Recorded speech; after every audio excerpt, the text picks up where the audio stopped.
మీన రాశి వారికి చాలా వరకు అనుకూల పరిస్థితులు వస్తున్నాయండి. ఓకే. ఎందువల్ల అంటే వీరికి తృతీయ స్థానంలో కుజుడున్నారు, హ్మ్. చతుర్థ స్థానంలో బుధుడున్నారు, హ్మ్. పంచమ స్థానంలో గురుగారున్నారు, షష్ఠ స్థానంలో కేతువు ఉన్నారు. ఓకే.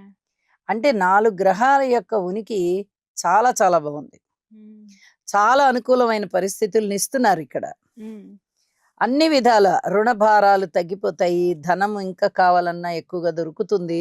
అలాగే సంతానం చాలా బావుంటారు. వీరు పూర్వజన్మలో చేసుకున్నటువంటి పుణ్యం ఇప్పుడు అక్కరకొచ్చి అసలు అవ్వవు అనుకున్న పనులన్నీ అవుతాయి.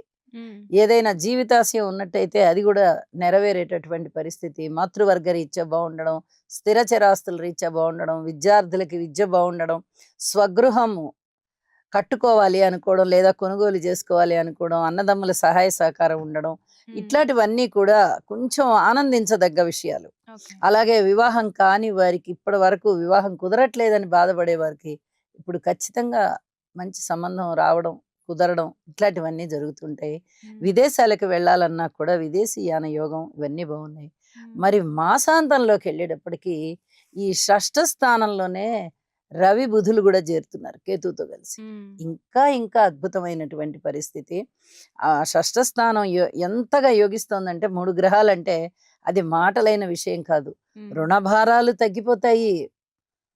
మంచి పేరు ప్రతిష్టలు పెరుగుతాయి. శత్రువులు తగ్గిపోతారు. అనారోగ్యం తగ్గిపోతుంది. అన్ని విధాలా బావుంటుంది. ఓకే. విజయావకాశాలు బాగా పెరుగుతాయి. మెండుగా ఉంటాయి.